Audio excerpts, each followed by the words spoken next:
Hello all, Nice Toe here. I hope you're having a good day. I'm bringing you a knife review of this. Yes, this is a Mocenary knife, rattlesnake design. I think it's just the MK1. This one came out a while ago, and Mocenary is one of those small brands. I think White Mountain Knives carry them sometimes, but typically you can find them like on AliExpress and everything like that.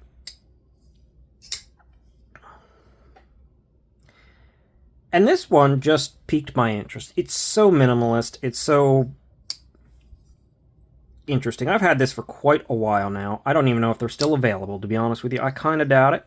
But also the price point on this thing was too good to pass up. It says it's M390, and I'm inclined to believe that this is genuine M390. Probably not heat treated very well, but like, even though it's the AliExpress thing, Mocenary does seem to be a legitimate company, and Rattlesnake Designs is an actual designer that has done designs for other companies. I think they've even done one or two for Tucson. So I'm inclined to believe it is what it is, or it is what it says. So let's jump into the specs, and we'll just do a quick little cover and review of this thing. You got about 3¼ inches of blade, just a hair over 7½ inches overall, and just a hair over 4 1/8. No, what? That doesn't make sense. 3¼ 7½.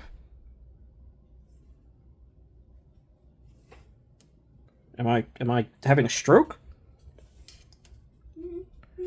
Okay, maybe it's a little over 3¼ It's like 3 3/8, just under, and a little over 4 1/8. The blade to handle ratio is great.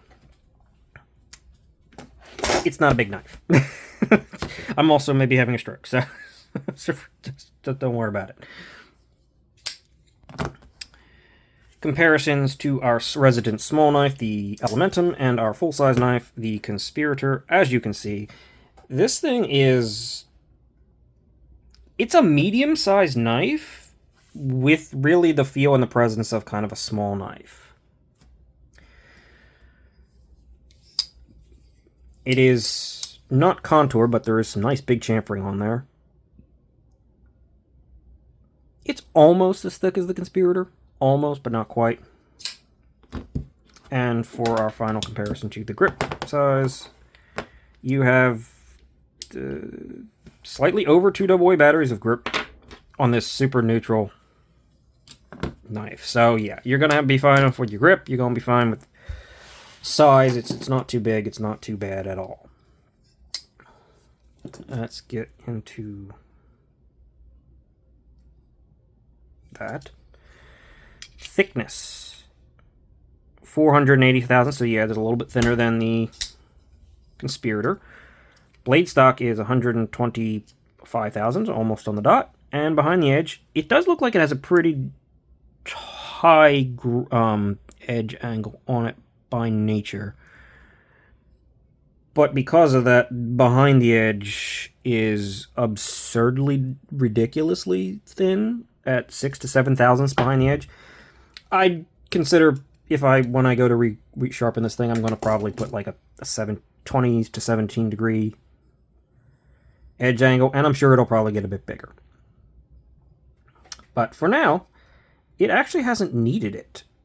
I haven't like beaten on it or anything like that. I don't typically beat on M390, but it's like sharp enough that it's still kind of really bitey. Very nice. Very, very happy with that overall.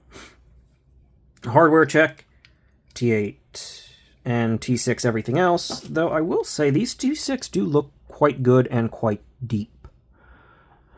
So I'm not complaining. It's super minimal hardware. You got the pivot and one body screw holding this thing together. I don't remember if it's captured, but I'm pretty sure I took this apart, and I think it is captured, even though it's technically hit from both sides, right? The weight on the Mark 1 from Mocenary.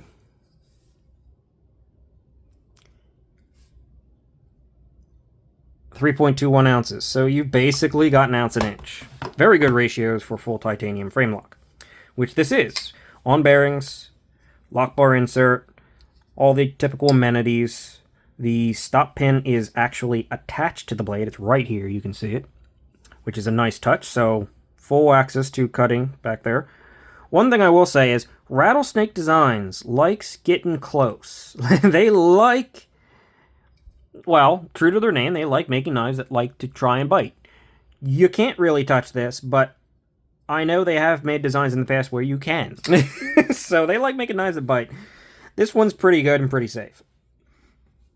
You've got clamshell construction, which is actually quite interesting. You've got a full clamshell construction on the back end with a hidden lanyard post. But you've got just this tiny little gap going up here, which really gives it quite a nice look to it. Like, this is a nice touch. You've got some nice milling. Yeah, I really like what they did with the handles on this one. As plain and minimalist as this thing is,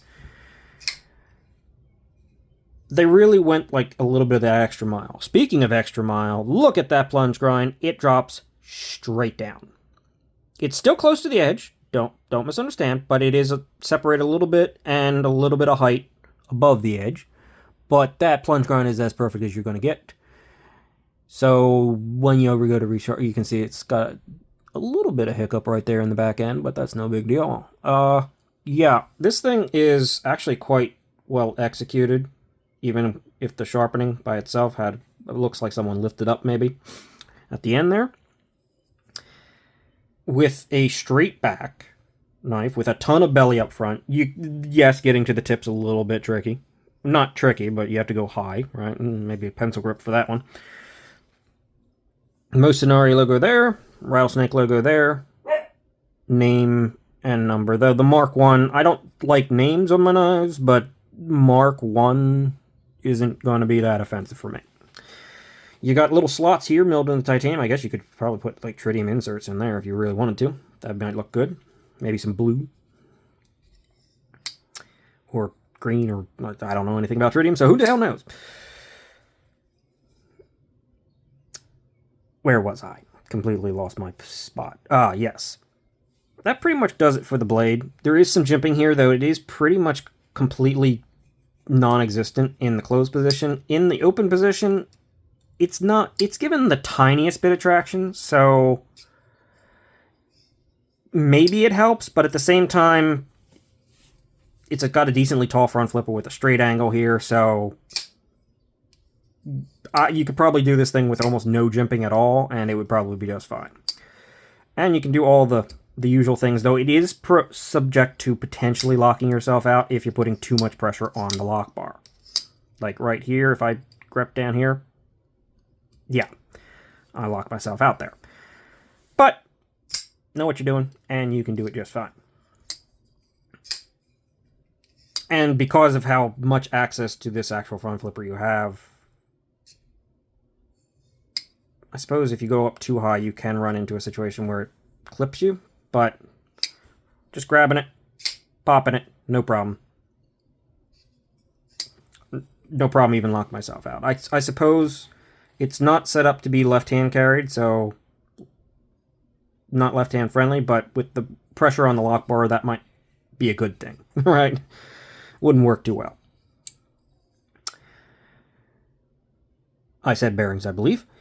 Moving on to the handle proper, you've got some milling on the chamfers, which is very nice. You got some flat, sort of just a blasted finish. It's nice, it's simple, it's got a little bit of reflectivity, it looks good. It's very clean, it's very minimalist, it's very freestanding, doesn't exactly scream knife, and yet you get a solid blade out of this thing. That, yeah, it's going to get thick quickly, but not too bad, honestly. Like, you're going to get some life out of this. This is pretty good. Lock bar cutouts right here. Does have a titanium milled clip, which is inset. It's a little tighter than maybe it could be, but it also has decent flex. So it's probably a good thing to be exactly where it is. There's also some nice milling on the bottom of that clip, which is very nice. And I'm just noticing that myself. That's some really nice milling. I like that pattern. It's kind of like a wavy, segmented line pattern. Can we get it to focus?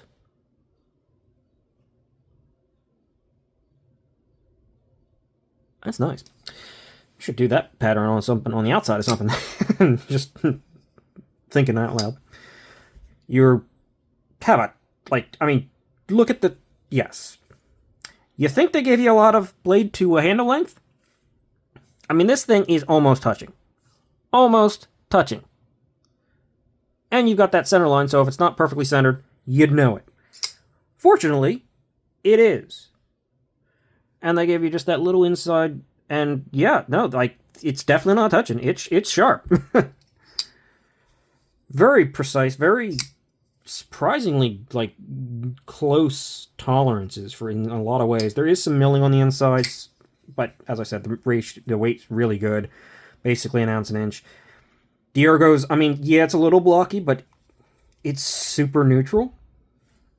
And this is a very interesting take on a sort of minimalist executive style knife. I mean, the blade completely disappears into the handle for this. Just almost, what would this look like? It almost looks like a, I don't use one, but it almost looks like, what are they? The vape pens? Almost looks like that, honestly. With a pocket clip.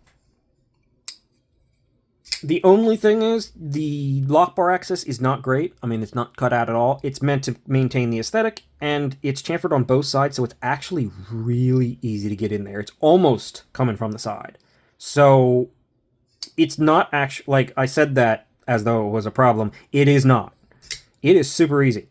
This is a very interesting and fun knife, and it came in at, I don't remember the exact price, like I said, this was years ago now, but I think it was like 115 bucks.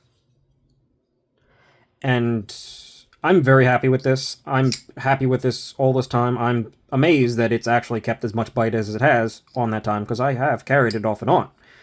I have many knives, so rotation, but yeah. Let's see, does it also have a, how's the slow roll is actually surprisingly satisfying. You can go right up on top there and it works, yeah, because it's tall enough. Okay. Overall, quick review, because it's such a plain minimalistic knife, but I like the design. I think it's executed well.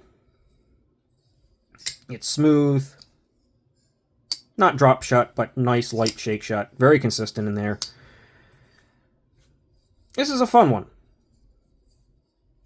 And it definitely would be suiting for certain situations and scenarios and locations for where something a little bit more subdued is optimal. Well, this is certainly doing it. So, I'm actually going to end things here on this one and say that it's a really good knife. I don't know if they're in stock anymore or anywhere, but hopefully they do more of them, because I keep it in a concept pouch. I just realized that. It didn't come with a pouch. That's the thing. It doesn't, no pouches. But, yeah. This is a good one. I think Mocenary has like an Instagram and stuff like that, so you can always follow along with them if you want. It's Mocenary, I believe. Gonna end things here. Say thank you for watching. Hopefully you enjoyed. Hopefully you've never even seen this thing before, and I don't think a lot of people have. And hope you have a good day, or continue to have a good day, or start having a good day. You know how it goes. I will see you in the next one. Consider liking, subscribing. Thanks for watching. I'm out. Bye-bye.